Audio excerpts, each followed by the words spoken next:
Netizen kita memang dicekoki dengan hal-hal yang sifatnya pragmatis. Besok ketika Papua hilang, jangan kau salahkan.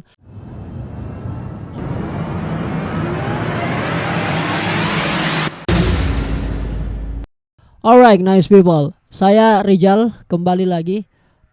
Mungkin pada kesempatan ini saya mungkin nggak ngobrol banyak ya, tetapi mungkin saya lebih ingin cerita bahwa akhir-akhir ini 1 atau 2 pekan terakhir kita memang masyarakat Indonesia banyak sekali yang suka hal-hal yang sifatnya drama, baik itu yang sifatnya air mata, baik yang bersifat drama, amarah, perkelahian, harta, atau hal-hal yang sifatnya memang sangat materialistis.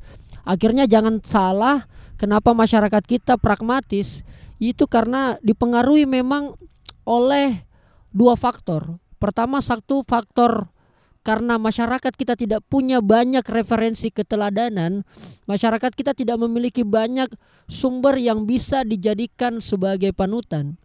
Yang kedua, faktor masyarakatnya sendiri. Apalagi kita berada di tengah masa-masa yang sulit. At least saya mau ngomong terkait mengenai kasus yang cukup heboh belakangan terakhir ketika YouTuber Atta Halilintar nikah sama Aurel, didatangi Presiden Jokowi, terus soal pamer harta beberapa YouTuber dan sebagainya. Itu yang kemudian banyak orang melihat sebagai sebuah hal yang penting untuk diobrolkan. Di sisi lain ada juga dari Cokro TV, Ade Armando yang sebagai sosiolog mensoroti mengenai itu. Soal pamer harta lah, disebutlah di sana ada Atta Halilintar, ada Andre Taulani, ada Raffi Ahmad dan berbagai orang-orang yang lain. Katanya itu cukup berbahaya karena akan menjadi jurang pemisah yang cukup dalam antara si kaya dan si miskin. Tentu itu menjadi sisi paham yang menurut saya tentu banyak benarnya, karena yang berbicara adalah seorang sosiolog.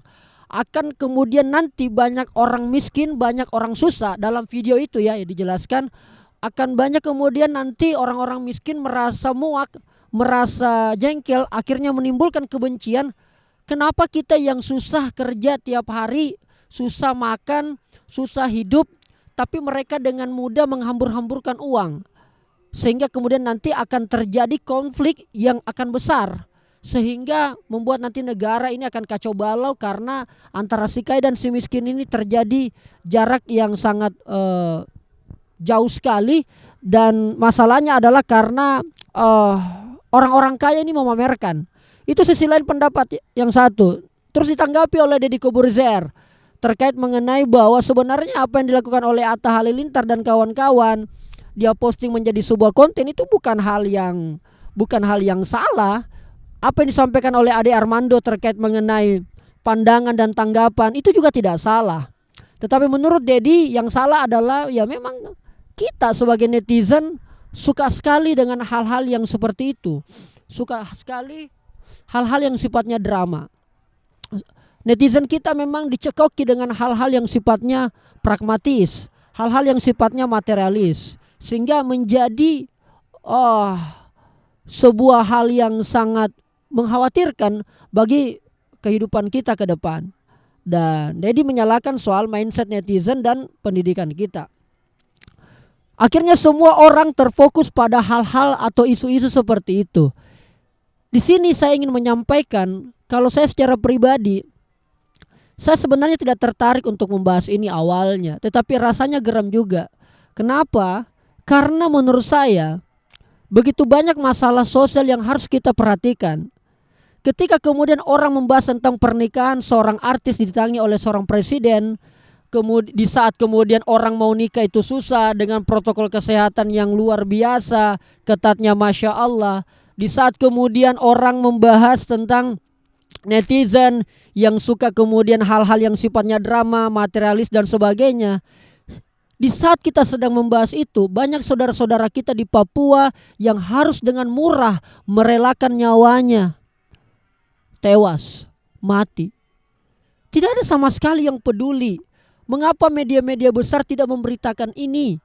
Banyak saudara-saudara kita di sana Papua yang harus rela, nyawanya sangat murah gitu, Makanya banyak sekali pendapat dan asumsi besok ketika Papua hilang jangan kau salahkan. Karena kenapa? Karena memang negara kita seolah-olah memang sedang mengikhlaskan Papua, dibiarkan begitu saja.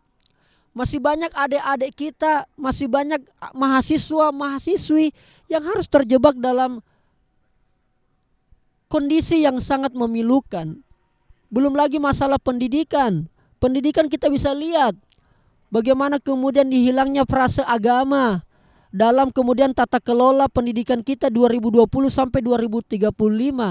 Hilangnya mata pelajaran Pancasila, hilangnya nama Hasyim Asy'ari sebagai pendiri Nahdlatul Ulama dalam sejarah perkembangan kemerdekaan Republik Indonesia.